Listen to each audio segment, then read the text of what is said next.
जय हिंद दोस्तों, आप सभी का स्वागत है आपके अपने यूट्यूब चैनल नौकरी तक पे।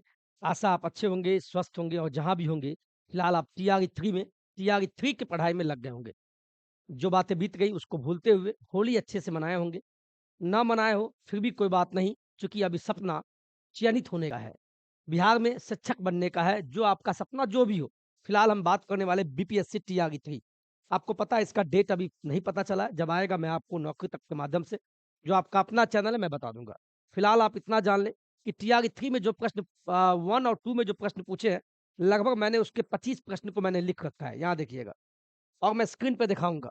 तो मैं जल्दी में चलूँगा समय कम लेते हुए, चूँकि आप क्वेश्चन देखिएगा आंसर, मैंने इसको लिख दिया है ना? और बहुत अच्छे तरीके से आपको पता चल जाएगा। ये जो मैंने लिखा है कि बीपीएससी ये, अभी जो शिक्षक बहाली हुआ था टीचर रिक्रूटमेंट एग्जामिनेशन टीआरई 1 का है या 2 दोनों में यहाँ से प्रश्न बने हैं।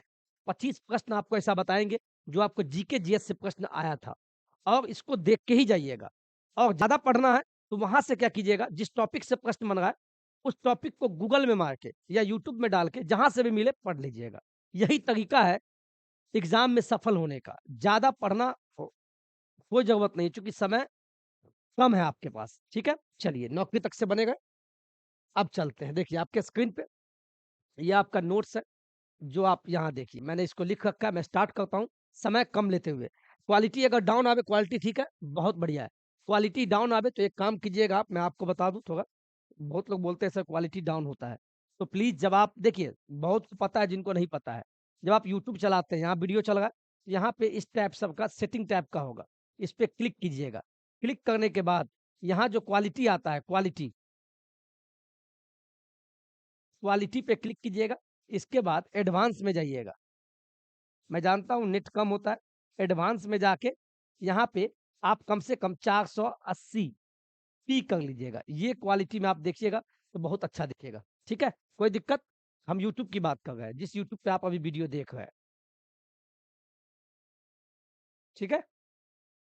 चलें, अब आगे बढ़ते हैं।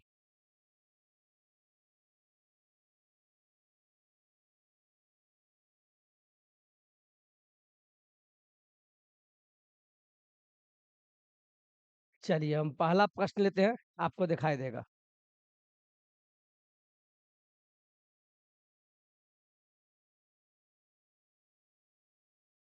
पहला प्रश्न देखिएगा क्या बोलता है, दिखाई देगा स्क्रीन पे? यहाँ ध्यान दीजिएगा। भारत में मानव का सर्वप्रथम जो साक्ष्य मिला है, वो कौन से जगह से प्राप्त हुआ है? यानी हम जो मानव है, हम सभी मानव हैं, जानवर छोड़ के। तो मानव सबसे पहले, यानी मानव पृथ्वी पे कैसे आया, क्या आया, उसका जो प्रमाण मिलता है, कैसे मानेंगे आप? तो सबसे पहले ये जो प्रमाण कहाँ से मिला है? नर्मदा घाटी से। इसका सही जवाब है नर्मदा घाटी से सबसे पहले भारत में मानव का सर्वप्रथम साक्ष्य मिला है। कहाँ से मिला भाई? भारत में पूछ रहा है और विश्व का नहीं पूछ रहा है, भारत में मानव का साक्ष्य कहाँ मिला? तो आप बोलेंगे नर्मदा घाटी से मिला। कहाँ से मिला? नर्मदा घाटी से मिला। स्क्रीनशॉट लेते चलिएगा, ठीक है? चलिए दूसरा प्रश्न देखिए, दिखाई देगा आपको? मैं छोटा कर देता हूँ। चलिए, दूसरा प्रश्न देखिए क्या बोलता है। अब आता है सर्वप्रथम प्राचीनतम अस्थाई जीवन, अस्थाई जीवन के प्रमाण कहाँ से मिले हैं? तो इसका सही जवाब कहाँ है भाई? मेहरगढ़, मेहरगढ़ से मिले हैं। तो बोलेंगे सर ये अस्थाई जीवन क्या है? क्योंकि हम मानव अपना मकान बना के रहते हैं, अपना देश है, अपना राज्य है, जिला है, गाँव है, एक पंचायत है, तो हम लोग अस्थाई जीवन जीते हैं। ऐसा तो नहीं है भटक-भटक के जी रहे। हाँ, फिलहाल स्टूडेंट लाइफ में हम लोग कभी पटना जाते हैं, कभी भागलपुर पढ़ने जाते हैं, लेकिन मनुष्य अस्थाई जीवन जीता है। तो सर्वप्रथम प्राचीनतम अस्थाई जीवन के प्रमाण कहाँ मिले? कहाँ से मिले? तो आप बोलेंगे मेहरगढ़ से। मेहरगढ़ से आपको इसके प्रमाण मिले हैं। कहाँ से मिले हैं? मेहरगढ़ से इसके प्रमाण मिले हैं। चलिए, आगे बढ़ते हैं। तीसरा प्रश्न देखिए। एक ही कब्र से 3 मानव कंकाल, एक ही कब्र से 3 मानव कंकाल के अवशेष मिले हैं। कहाँ से? दमदमा से। एक जगह है दमदमा से एक ही कब्र। आपको पता है कब्र जो होता है, मुस्लिम भाई जानते होंगे, मुस्लिम भाई-बहन, तो उनको कब्र में दफनाया जाता है ना? तो वहीं से जैसे हम लोग हिंदू रीति-रिवाज में क्या होता है कि आपको जलाया जाता है, उसपे भी प्रश्न आएगा।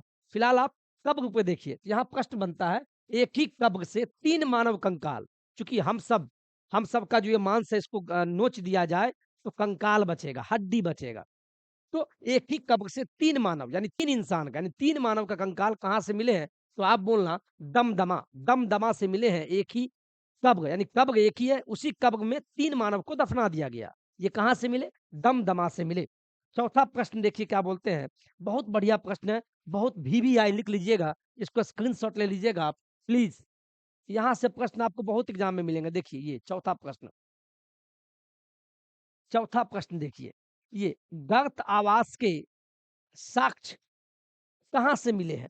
गर्त आवास पहले समझिए, ये गर्त आवास क्या होता है? जैसे हम अभी किसी मकान में रहते होंगे, तो पहले क्या होता था, प्राचीन काल में क्या होता था, क्योंकि उस समय जंगली जानवर भी होते थे, उतने आविष्कार नहीं थे, तो गर्त का मतलब हुआ गड्ढा, ज़मीन के नीचे गड्ढा बना के रखते थे। आवास मतलब घर, आवास कैसा होता था पहले? गड्ढा, यानी पृथ्वी के यानी ज़मीन के नीचे गड्ढा में रहते थे। यानी और काम करते थे फिर गड्ढा में घुस जाते थे। यानी ठंड का मौसम आया तो गर्त आवास में चले जाते यानी गड्ढा, ज़मीन के नीचे में घुस जाते थे। तो वही पूछा है गर्त आवास। पहले आप इस चीज़ को समझिए, इसके बाद हम इसका जवाब देंगे। ये देखिए, मैंने लिखा है सब, मेहनत किया आप पे, ये देखिए। पहले इस प्रश्न को लीजिए, इसके बाद हम आपको समझ में आएगा। यहाँ देखिए, चलिए। गर्त आवास के साक्ष्य कहाँ से मिले भाई? कौन जगह से? तो इसका सही जवाब है बुर्ज होम से मिले। ये बुर्ज होम है कहाँ? ये जम्मू कश्मीर में एक जगह है, बुर्ज होम, मैंने यहाँ लिखा है। बुर्ज होम कहाँ है? वर्तमान में कश्मीर में पड़ता है, एक जगह है, वर्तमान कश्मीर में। बुर्ज होम के लोग गड्ढे के नीचे घर बनाते थे, जिन्हें गर्तवास कहा जाता था। यानी गर्त आवास किसको कहते हैं? गर्त आवास का मतलब होता है गड्ढे के नीचे घर बना के रहते थे प्राचीन काल में, तो वही हुआ गर्त आवास। तो ये गर्त आवास कहाँ से मिले? तो बुर्ज होम। और ये बुर्ज होम कहाँ है? तो बोलिएगा आप जम्मू कश्मीर में, ये कश्मीर में पड़ता है, ठीक है? और बुर्ज होम ये कब की बात है ये भी जान लीजिए। ये जो जगह है बुर्ज होम, ये नवपाषाण स्थल है, जम्मू और कश्मीर में स्थित है। तो आपसे पूछ देगा बुर्ज होम जो स्थल है, ये कहाँ पड़ता है? भारत के किस कोने में? तो बोलिएगा जम्मू कश्मीर में ये एक स्थल है। ये कौन काल का स्थल है? तो बोलिएगा नवपाषाण स्थल है। नवपाषाण, जिस समय पहिए का खोज किया गया था, नवपाषाण काल में ही पहिया, जो मोटरसाइकिल चलाते हैं 2 पहिया पे 2 पहिया, वो पहिया का आविष्कार कब हुआ था? नवपाषाण काल में। और ये जगह जो है बुर्ज होम, यह नवपाषाण कालीन स्थल है और ये कश्मीर में पाया जाता है। और बुर्ज होम के जो लोग होते थे, वह गर्त आवास में रहते थे, यानी जमीन के नीचे गड्ढा बना के रहते थे। कहते हैं ना अंडरग्राउंड मकान है, तो वही अंडरग्राउंड का मतलब हुआ गर्त आवास। समझ में आ गया? इसका स्क्रीनशॉट ले लीजिए। और एक बात और बता दें, ये जो बुर्ज होम है, बुर्ज होम तो जगह है जम्मू कश्मीर में, तो बुर्ज होम का क्वेश्चन बनता है, इस बुर्ज होम का शाब्दिक अर्थ क्या है? कभी-कभी ये प्रश्न पूछता है। तो बुर्ज होम का जो शाब्दिक अर्थ है, आपको दिखाई देगा? नहीं देगा तो उसको मैं ऊपर कर दूँ। ये देखिए, यहाँ दिखाई देगा? चलिए, बुर्ज होम का जो शाब्दिक अर्थ होता है, वह होता है जन्म स्थान। क्या होता है? जन्म स्थान। कभी-कभी पूछ देगा, बुर्ज होम का शाब्दिक अर्थ क्या होता है? तो जन्म स्थान होता है। जन्म स्थान, बुर्ज होम का शाब्दिक अर्थ जन्म स्थान। ये बुर्ज होम जम्मू कश्मीर में पाया जाता है। यह नवपाषाण कालीन स्थल है। और बुर्ज होम के जो लोग होते थे उस ज़माने में, वह गर्तावास में रहते थे, यानी ज़मीन के नीचे मकान बना के रहते थे। ठीक है? चलिए आगे बढ़े, आगे बढ़ते हैं। अब अगला प्रश्न लीजिए सर, फटाफट चलिए। मानव के साथ कुत्ते को दफनाने का साक्ष्य कहाँ से मिले हैं? यानी मानव वो यानी कहाँ से मिले हैं? यानी जब आदमी मर जाता होगा, इंसान उस ज़माने में मर जाता होगा, तो इंसान के साथ कुत्ता को भी दफना दिया जाता था। इंसान भी रहेगा और कुत्ता को भी। सती प्रथा सुनते थे, जिनका पति मर जाए उसके पत्नी को भी जला दिया जाता था। कभी था ना सती प्रथा? तो मानव के साथ कुत्ते को दफनाने का, जलाने का नहीं, दफन करने का साक्ष्य कहाँ से मिला है? तो वही बुर्ज होम से मिला है। और बुर्ज होम कहाँ है? जम्मू और कश्मीर में ये है। और बुर्ज होम मतलब गर्तावास। जूता हुआ खेत, वेरी वेरी इंपॉर्टेंट। जूता हुआ खेत का साक्ष्य कहाँ से मिला है? तो बोलिएगा कालीबंगा से मिला है। और ये जगह राजस्थान के हनुमानगढ़ जिला में पड़ता है, कालीबंगा। यानी गांव घर में जो खेती करते होंगे, खेत को जोतते होंगे, बुआई करते होंगे, तो जुता हुआ खेत का साक्ष्य कहाँ से मिला है? तो आप बोलिएगा कालीबंगा। और कालीबंगा कहाँ है? तो राजस्थान के हनुमानगढ़ जिला में है। सातवां प्रश्न देखिए, अग्निकुंड, अग्निकुंड का साक्ष्य कहाँ से मिला है? तो बोलिएगा 2 जगह से आएगा। ऑप्शन में अगर 2 ऑप्शन हो एक साथ तो वहाँ माँगिएगा। कालीबंगन और लोथल, दोनों जगह से आपको दिखाई देगा स्क्रीन पे, इधर मैं चला आता हूँ। दोनों जगह से मिले हैं। यानी कहाँ-कहाँ से? कालीबंगन, एक जगह ये है कालीबंगन और दूसरा लोथल। कालीबंगन आपको राजस्थान में है, कालीबंगन कहाँ है? राजस्थान में पड़ता है और लोथल गुजरात में पड़ता है। तो आपसे प्रश्न पूछेगा जिसमें हम लोग अग्नि कुंड हवन करते हैं, शादी विवाह हो या कोई अच्छा यानी पूजा पाठ करते हैं हिंदू रीति-रिवाज में तो अग्नि कुंड होता है ना? तो अग्नि कुंड का साक्ष्य कहाँ से मिला? ऐसे याद कीजिए। तो कालीबंगन एवं लोथल से 2 कालीबंगन एवं लोथल। ऑप्शन में लोथल नहीं है, बस कालीबंगन दिया हुआ है तो कालीबंगन पर टिक मारना।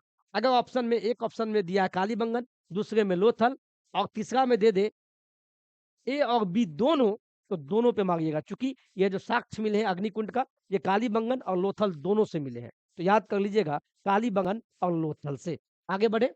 चलिए। अच्छा लगेगा क्लास सर? बढ़िया लगेगा अगर दिल से लीजिएगा तो, अदरवाइज़ तो कोई मज़ाक में ले तो कोई बात ही नहीं है। बोलेंगे सर क्या पढ़ा रहे, ये सब आता है। जिनको आता है उनको तो बल्ले-बल्ले उनका तो सिलेक्शन है ही। जिनको हम पे लगता है, हमें जो लगा जहाँ से पूछा वहाँ से हम बताने का प्रयास कर रहे हैं। युग्म समाधियाँ, समाधियाँ जो होते हैं, युग्म समाधियाँ का प्रमाण पत्र कहाँ से मिले हैं? तो ये भी आपको कालीबंगन एवं लोथल से मिले हैं। कालीबंगन एवं लोथल। अग्निकुंड बोले या युग्म समाधियाँ, दोनों कालीबंगन और लोथल से। कालीबंगन राजस्थान में, लोथल गुजरात में। ये देखिए 9वाँ प्रश्न, नक्काशीदार ईंटों का प्रयोग कहाँ मिलता है? तो कालीबंगन से मिलता है। कालीबंगन आज आज हम लोग मकान बनाते हैं तो ईंट ईंट से बनाते हैं। उस ज़माने में ईंट में भी डिज़ाइन होता था, यानी नक्काशी होता था। तो नक्काशीदार ईंटों का प्रयोग, मकान तो ईंट से ही बनेगा, तो ईंटों का प्रयोग कहाँ मिलता है? तो बोलिएगा कालीबंगन से मिलता है। कालीबंगन से मिलता है, कालीबंगन से। 10वाँ प्रश्न देखिएगा क्या बोलता है? नर्तकी की कांस्य मूर्ति यानी नाच जो करती है, जो नाचने वाली होती है, वैसा एक मूर्ति मिला। नर्तकी की कांस्य मूर्ति का साक्ष्य कहाँ से मिला? तो बोलिएगा मोहनजोदड़ो से मिला। देखिए, हड़प्पा सभ्यता अलग है, मोहनजोदड़ो अलग है। सिंधु घाटी सभ्यता का है या हड़प्पा का है, दोनों एक है। मोहनजोदड़ो अलग है। तो प्रश्न पूछा है कि नर्तकी की कांस्य मूर्ति का साक्ष्य कहाँ से मिला? तो मोहनजोदड़ो से मिला है। 11वां देखिए, बहुत बढ़िया प्रश्न है। शवों को दफनाने की प्रथा का प्रचलन कब से हुआ? तो हड़प्पा सभ्यता से स्टार्ट हुआ। शवों को दफनाने का यानी जलाना नहीं है, उसको दफना दो। कोई आदमी इंसान मर जाए, कुत्ता मर जाए तो उसको ज़मीन में गाड़ देना है। उसी को दफनाना बोलते हैं, दफना दिए ज़मीन में, है ना? तो शवों को दफनाने की प्रथा कहाँ से मिलती है? तो हड़प्पा सभ्यता से। फिर मन में आएगा शवों को जलाने की प्रथा कब मिली? जलाते भी तो हैं, तो उसके भी प्रश्न लीजिए सर। आपको खुद लगेगा वेरी वेरी इंपॉर्टेंट प्रश्न है। अब देखिए अब देखिए शवों को जलाने की प्रथा आपको मोहनजोदड़ो से मिला। दोनों अलग-अलग प्रश्न हैं।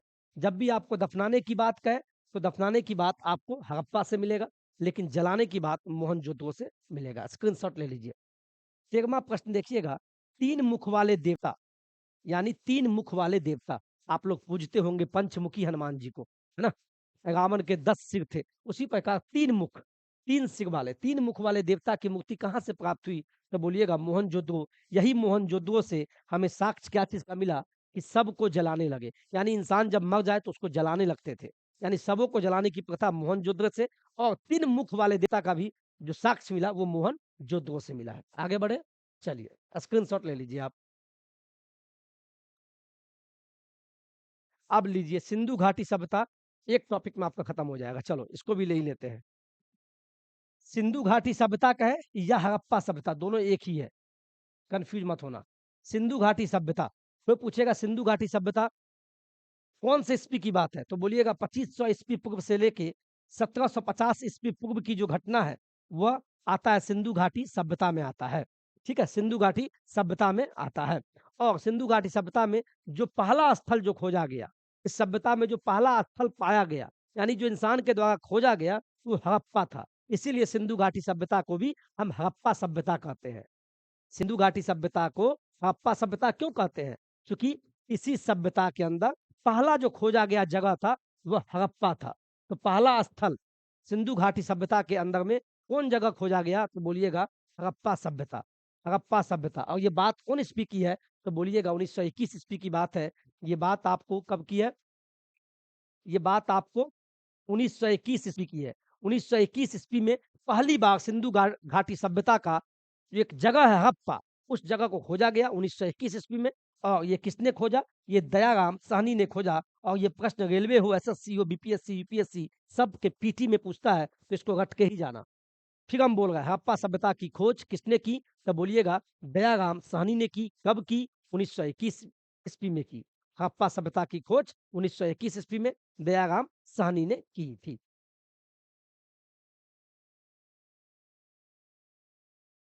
चलिए आगे बढ़े। और इतना ही नहीं, और ये जो हड़प्पा है, ये जो सिंधु घाटी सभ्यता है, कौन सा नदी के किनारे है? तो बोलिएगा रावी नदी के किनारे है। ये जो लाइनिंग की मैं क्यों की है, आपको याद हो जाए एक ही पेज में। ठीक है? तो सिंधु घाटी सभ्यता कौन से नदी के किनारे है? कौन से किनारे है? या बोल दे हड़प्पा सभ्यता, या हड़प्पा जो है कौन से नदी के किनारे स्थित है? तो रावी नदी के किनारे है। और आपसे पूछ देगा यह जो हड़प्पा सभ्यता मिला है, सिंधु घाटी सभ्यता, ये कौन से जगह पे है? तो बोलिएगा पंजाब प्रांत में। यह पंजाब प्रांत में हड़प्पा है, यानी पाकिस्तान के साहिवाल जिला में पड़ता है। यानी हड़प्पा जो सभ्यता है, सिंधु घाटी सभ्यता जिसको बोलते हैं, वह पाकिस्तान के साहिवाल जिला में पड़ता है, जिसको पंजाब प्रांत बोलते हैं। याद होगा ना? अब चलिए।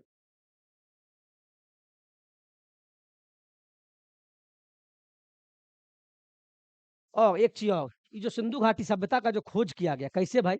तो पता कैसे लगाया गया? तो खोजा गया, कैसे खोजा गया? तो खोजा मशीन से गया होगा, यानी उसका उत्खनन किया गया। यानी कैसे किया गया? खुदाई करके, खुदाई करके जमीन के नीचे पुरातात्विक उत्खनन के द्वारा ही हड़प्पा सभ्यता का पता लगाया गया।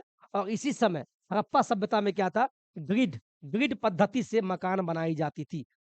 यानी अभी क्या होता है? अभी मकान डिजाइनिंग से होता है, ऑटो कैड, कैटिया, गेविट, यानी डिजाइनिंग होता है, इंजीनियर डिजाइन बनाते हैं। तो उस समय में हड़प्पा सभ्यता में, सिंधु घाटी सभ्यता में मकान कैसे होते थे? तो बोलिएगा ग्रिड पद्धति से बनाई जाती थी। यानी नगरों, नगर मतलब शहर, नगर तथा घरों के विन्यास के लिए ये पद्धति अपनाई जाती थी। यानी ग्रिड, ग्रिड पद्धति के द्वारा ही हड़प्पा सभ्यता में कोई शहर या उनके मकान बनाए जाते थे। यह हड़प्पा सभ्यता की बात हो गई है। और एक क्वेश्चन और देख लीजिए, ये कृषि आपसे पूछ देगा, हड़प्पा कालीन सभ्यता या सिंधु घाटी सभ्यता के समय उस समय का अर्थव्यवस्था क्या था? तो बोलिएगा कृषि था। बहुत बढ़िया प्रश्न है। उस समय की जो अर्थव्यवस्था किस पे डिपेंड थी? तो आप बोलिएगा कृषि पे डिपेंड थी। उस समय हड़प्पा सभ्यता की जो अर्थव्यवस्था थी, वह कृषि पे डिपेंड थी।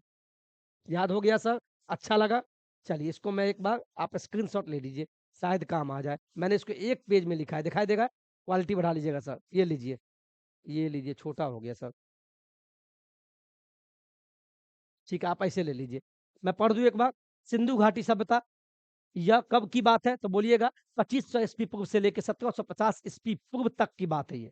इस सिंधु घाटी सभ्यता, उस समय में क्या खोजा गया? हड़प्पा। एक जगह पहला स्थान जो खोजा गया सिंधु घाटी के अंदर में, सिंधु घाटी सभ्यता के अंदर में, तो वो हड़प्पा था। इसीलिए सिंधु घाटी सभ्यता को हड़प्पा सभ्यता भी कहा जाता है। और किसने खोजा भाई? 1921 ईस्वी में खोजा गया। 1921 अंग्रेजों के समय में। तो कौन खोजा? दयाराम साहनी ने खोजा था। रावी नदी, ये जो हड़प्पा है, ये कहाँ बसा हुआ है? यह रावी नदी के तट पे बसा हुआ है, और ये पंजाब प्रांत में है। हड़प्पा सभ्यता को पूछ देगा, पाकिस्तान के सहीवाल जिला के पंजाब प्रांत में है। और कैसे पता लगा? तो पुरातात्विक उत्खनन, खुदाई से पता लगा। उस समय जो मकान और शहर बनाए जाते थे, जो मकाने बनते थे, वह ग्रिड पद्धति के द्वारा बनाए जाते थे। उस समय की जो अर्थव्यवस्था थी, यानी अभी का जो अर्थव्यवस्था है, भारत में रहते हैं, तो उस समय की अर्थव्यवस्था किस पे डिपेंड थी? तो कृषि पे थी। कोई दिक्कत? आगे बढ़ते हैं। अब ये लीजिए मोहनजोदड़ो। देखिए एक पेज में खत्म है। ऐसे ही नहीं बोलते हैं सब, मेहनत करते हैं तब चिल्लाते हैं। ये देखिए, अब एक क्वेश्चन यहाँ, मोहनजोदड़ो अलग है। इसी काल में आपको शवों को जलाने की प्रथा स्टार्ट हुई थी। यानी हिंदू रीति रिवाज में क्या होता है, जब इंसान मर जाता है तो उसको जलाया जाता है। तो कोई बोलेगा शवों को जलाने की प्रथा कब से स्टार्ट हुई? तब मोहनजोदड़ो से। तो मोहनजोदड़ो का पता कब लगा? तो 1922 में। यानी 1921, यानी 1921 के बाद अगला साल 1922 में मोहनजोदड़ो का पता लगा।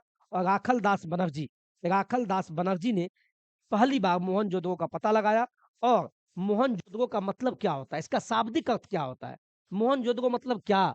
इसका मतलब होता है मृतकों का टीला। मृतकों का टीला, इसका अर्थ होता है मरा हुआ का टीला। ठीक है, मोहनजोदड़ो का मतलब होता है, मोहनजोदड़ो का मतलब होता है मृतकों का टीला। ये प्रश्न पूछता है सर, प्लीज। इसकी खोज राखल दास बनर्जी ने 1922 में की। लेकिन 1921 में सिंधु घाटी सभ्यता की खोज दयाराम साहनी ने की थी। लेकिन 22 में यही राखल दास बनर्जी ने क्या किया? खोज किया मोहनजोदड़ो का, जिसको मृतकों का टीला कहा जाता है। और यह कहाँ पाया गया? ये मोहनजोदड़ो कहाँ है? तो बोलिएगा सिंध प्रांत में है और ये भी पाकिस्तान में ही है, यानी सिंधु घाटी सभ्यता बोले या मोहनजोदड़ो, दोनों पाकिस्तान में है।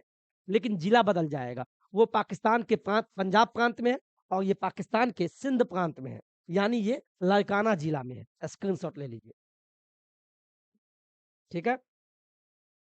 चलिए, अब ये प्रश्न लीजिए, बहुत बढ़िया प्रश्न है सर। 14वां प्रश्न लीजिए क्या बोलता है, दिखाई देगा? ज़ूम कर देते हैं, चलो।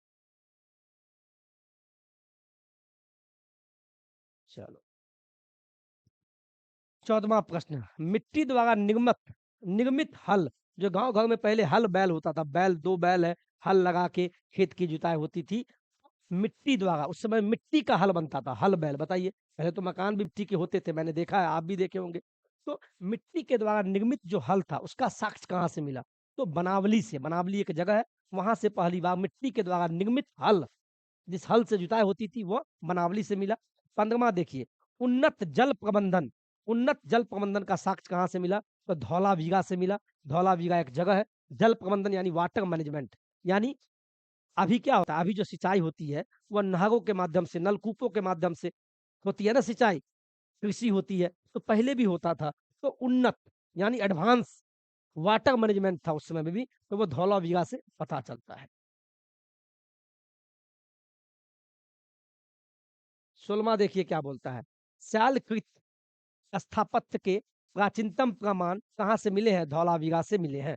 17वां प्रश्न देखिए, वैसा हड़प्पाकालीन स्थल जो तीनों भागों से विभक्त था, वो धौलावीरा से था, धौलावीरा से था। याद करते जाइएगा आप, कुछ प्रश्न याद करने वाले ही होंगे। 18वां देखिए आप, 18वां, कृषि का प्रथम साक्ष्य कहाँ से मिला? आज जो कृषि हो रहा है हमारे देश में या अन्य देशों में भी, जो कृषि मतलब जो खेती होती है, फार्मिंग होती है, जो अनाज हम लोग अभी गेहूँ, चावल, दाल, कुछ भी दाल खाते हैं, तो कृषि के अंदर में आता है। तो कृषि का प्रथम साक्ष्य कहाँ से मिला पूरे विश्व में? तो बोलिएगा मेहरगढ़। ये मेहरगढ़ से मिला है, या ईरान और पाकिस्तान के बीच में पड़ता है, मेहरगढ़ से मिले हैं कृषि का प्रथम साक्ष्य। आज जो हम लोग चावल खाते हैं, ये चावल का प्राचीनतम साक्ष्य कहाँ से मिला है? कोल्डिहावा। ये टीआरई 1 में पूछा है सर, इसको याद कर लीजिएगा। चावल, चावल का प्रथम साक्ष्य कहाँ से मिला है? कोल्डिहावा से। कृषि का बोलेगा तो मेहरगढ़ से बोलेगा। कृषि मेहरगढ़, चावल बोले, चावल का प्रथम साक्ष्य कोल्डिहावा, कोल्डिहावा चावल, चावल कोल्डिहावा, चावल कोल्डिहावा, याद कर लीजिए, कोल्डिहावा से मिले हैं। आग, जो आग हम लोग जलाते हैं, खाना बनाते हैं, हमारी माँ चूल्हा पे खाना बनाती थी, आपकी भी बनाती होगी। आज ना गैस आ गया है, लेकिन चूल्हा पे खाना बनता था तो आग जलाते थे। अभी तो सलाई से आग जलाते हैं। तो उस ज़माने में आग का जो आविष्कार हुआ, वो कब हुआ था? तो बोलिएगा पूरा पाषाण काल में, यानी प्राचीन काल में। पहले आग का ही आविष्कार हुआ था। इसीलिए पूरा पाषाण काल में आग का आविष्कार हुआ। आग का आविष्कार कब हुआ? पूरा पाषाण मतलब सबसे पहले प्राचीन, पूरा मतलब प्राचीन काल में। इसके बाद पहिया का आविष्कार हुआ। पहिया, पहले बैलगाड़ी चलता था, है ना? टमटम चलता था, तो उसमें जो चक्के लगे होते हैं, यानी पहिया, तो आग के बाद पहिया का आविष्कार हुआ। आग का आविष्कार कब हुआ? पूरा पाषाण में। इसके बाद पहिया हुआ। पहिया मतलब नवपाषाण, नव मतलब नया, तो आग के बाद हुआ, इसीलिए नवपाषाण काल। देखिए आगे आएगा प्रश्न, ये देखिए आया सब प्रश्न। यहाँ देखिए, आग का आविष्कार कब हुआ? तो बोलिएगा पूरा पाषाण में, पूरा मतलब प्राचीन। और पहिए का आविष्कार जब बोले कब हुआ? तो नव, नव मतलब नया, नव पाषाण काल में। पूरा मतलब प्राचीन, सबसे पहले आग हुआ, इसीलिए पूरा पाषाण। नया, नव यानी पहिया का आविष्कार नव पाषाण में।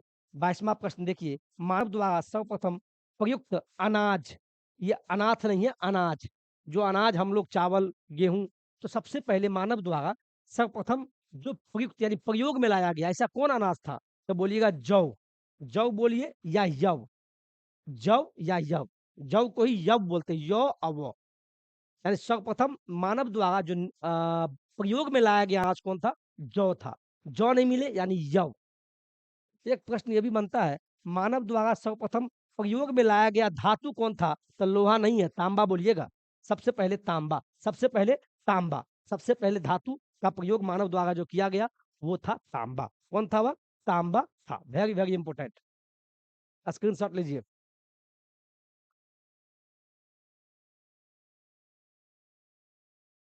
24वां प्रश्न लीजिए सर, बहुत बढ़िया प्रश्न है, लास्ट है, लास्ट पेज।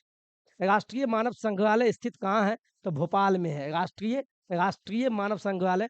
25वां, सिंधु सभ्यता के प्रमुख बंदरगाह कौन थे? तो लोथल एवं सुखकोटदा थे।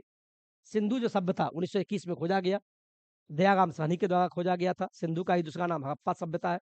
तो सिंधु सभ्यता के प्रमुख बंदरगाह कौन थे? तो लोथल, लोथल भी याद कर लीजिए, और ये भी थे सुखकोटदा। ठीक है, लोथल जो बंदरगाह थे वो हड़प्पा कालीन थे, सिंधु सभ्यता के समय के थे। अब ये देखिए, हड़प्पा एवं मोहनजोदड़ो, हड़प्पा के बाद मोहनजोदड़ो खोजा खोजा गया। तो हड़प्पा एवं मोहनजोदड़ो को संयुक्त जुड़वा राजधानी कहाँ था? पीगट में था। जुड़वा मतलब दोनों का संयुक्त राजधानी, यानी हड़प्पा का भी और मोहनजोदड़ो, तो दोनों राज्य हो गया। इसकी संयुक्त राजधानी यानी दोनों की राजधानी एक ही थी, उसका नाम था पीगट। पीगट में इन दोनों की जुड़वा राजधानी कहाँ थी? पीगट में। याद हो गया? याद होगा ना सर? मैं जानता हूँ मजा नहीं आता हो कभी कभी, क्योंकि रीजन ये होता है, पढ़ाई सबके बस की बात नहीं है। जो पढ़ेगा वो सेक्शन लेगा। ये देखिए, ये भी प्रश्न पूछा गया है। किस वर्ष भारतीय रिजर्व बैंक, भारतीय रिजर्व बैंक का मतलब आरबीआई, भारतीय रिजर्व बैंक का राष्ट्रीयकरण किया गया था 1949 में, आजादी के 2 साल बाद 1949 ईस्वी में यह राष्ट्रीयकरण किया गया था।